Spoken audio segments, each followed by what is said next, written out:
applications. So that combined with the plugin system and theme system for WordPress started to mean people were using WordPress for ever more powerful things I never would have imagined, including using it for more than just a blog. So sort of, call it 05 to 08 was really interesting because WordPress became a CMS, not because we added a bunch of kitchen sink CMS features, but because now more than half the new people using WordPress every day use it to power their entire website, not just their blog. And that's been a pretty cool trend. Can you talk a little about the intricacies between WordPress.org and WordPress.com? I know that you recently gave the trademark WordPress to the WordPress Foundation. What were the motivations behind that decision? Sure, that was kind of a tricky one because, WordPress.org started as an open source project, and still is to this day. You go to WordPress.org, you download the software, it's completely GPL and free and open source. But sort of where we were in 05-ish is I was like, WordPress was starting to get more popular, but wasn't really sure what would take it to the next level. Like we saw the software that was pretty good, but you had to know FTP and PHP and all this sort of stuff to get it running. So like, what if we can make it one-click simple? What'll happen? And we called that WordPress.com. And the good news is the experiment went well. There's been a lot of people, millions and millions of people who started blogging since then. But there was always this sort of dichotomy where we had these two things called WordPress. So what we wanted to do, it was tricky as a company because obviously WordPress is an incredibly valuable trademark. It's grown very prominent over the past few years. What we did is we really looked at it, and I give credit to Tony here for really working with the board and everything, and said, well, this started in the open source, and really, if we want this to be something that's bigger than Automatic, that lots of companies use, that outlives us all, it really belongs in a nonprofit foundation. So we went through all the work and everything to actually take the trademark from Automatic and donate it to the WordPress Foundation. What are some of the challenges of trying to build a viable business off something that is open source? Business person? Sure. Actually, I think the biggest challenge initially was to start a business that wouldn't kill the open source project. I think we see this a lot where something starts in open source, it gets popular, somebody tries to turn it into a business, and the community doesn't like it and goes away. So this is the reason why we set the business up separate from the open source project. And really our goal has been to make the two work together and reinforce each other. And it has worked because from the time when Automatic has become a very running a very large service and has become very popular, the open source project in parallel has grown tremendously as well.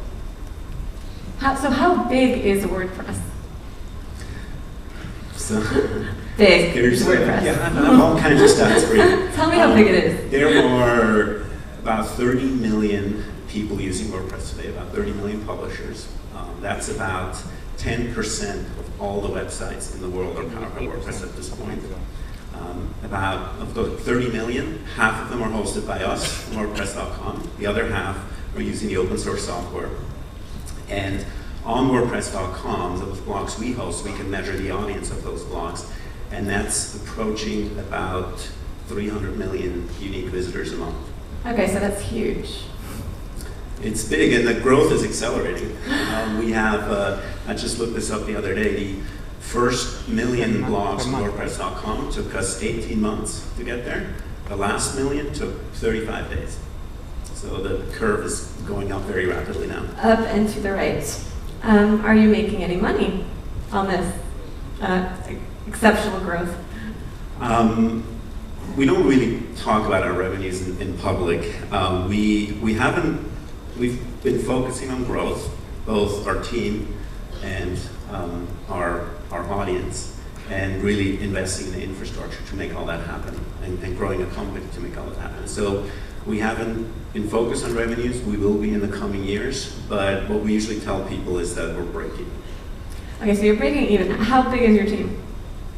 We have 74 people right now. 74 people. So that's about $1 million in revenue a month, correct? Estimate using the 12,000 to employee rule. The more interesting thing I think no? we haven't really figured out, blogging hasn't really seen its AdWords yet, right? We don't know what that is. And so while we have revenue, while we're growing things, you haven't found that sort of breakout product success yet. I think that's still what we're figuring out his company as well. We have this thing that a lot of people love, but do we have WordPress users here in the audience? Any WordPress users? Yay. Nice, especially this section. We have something people love, and I think that's a good baseline. And so we just need to make that better and better every day. And over time, we'll figure out where we provide the most value that is commensurate commercially. So most of those revenues in the ballpark of $1 million, they're coming from WordPress VIP hosting. I know TechCrunch is on it. Nope. No. How does that fit with your monetization? Yeah, I can talk about that. So most of our revenue comes from WordPress.com. That's our main product. As you said in the introduction, we have a bunch of other products. They're making money as well. And our main revenue model is premium services. So they can start a blog for free, and then we have services to buy a domain, to buy more storage for your blog, to buy spam protection, all kinds of different upgrades. And so that's our main business model. And then at the very high end of those premium services, what we call VIP hosting. So what TechCrunch is on, for example, where we run large media sites properties. So we run blogs for CNN and companies like that. Sylvester Stallone is on WordPress. Yeah, yes, I read that on your blog. So why have you never been acquired? I know you had an offer from Velocity a couple years ago, but haven't heard any news about that since. Our goal is not to be acquired, so that's probably a good reason, first and foremost.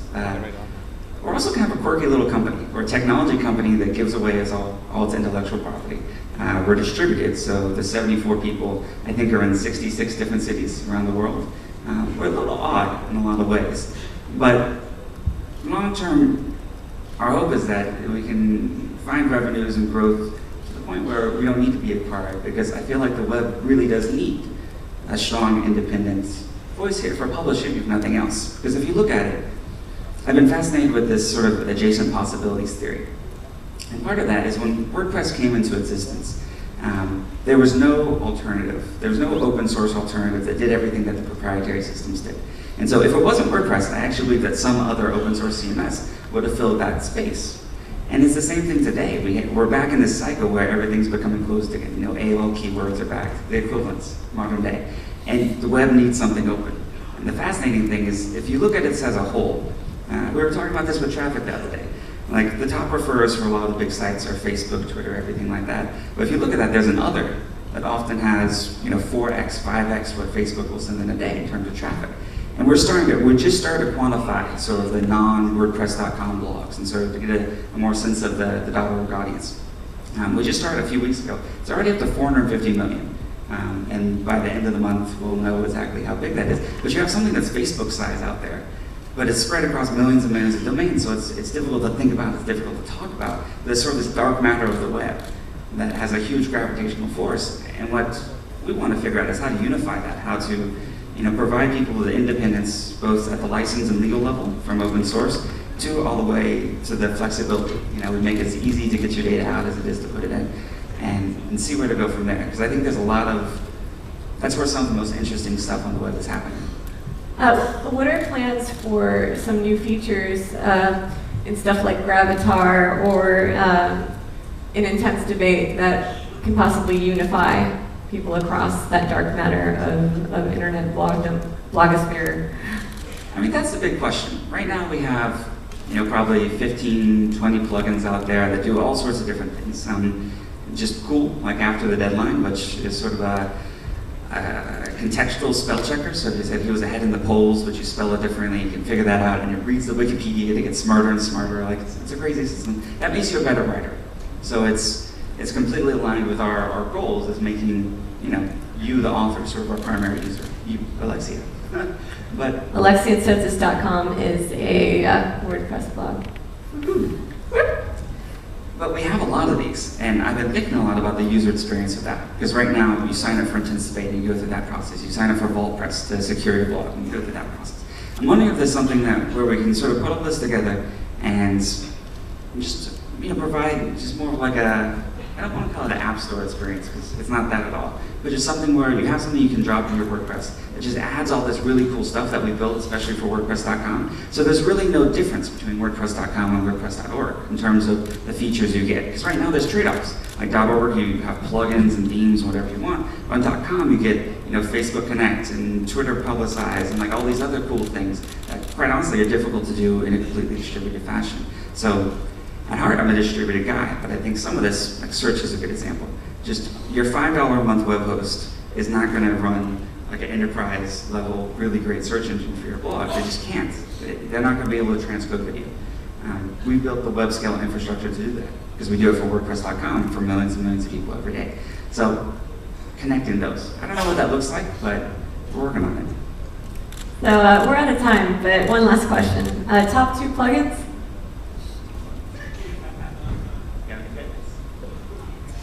I'll plug one of our own. Blackbird Pie. I'm gonna say VaultPress, which is adds security to your WordPress blog.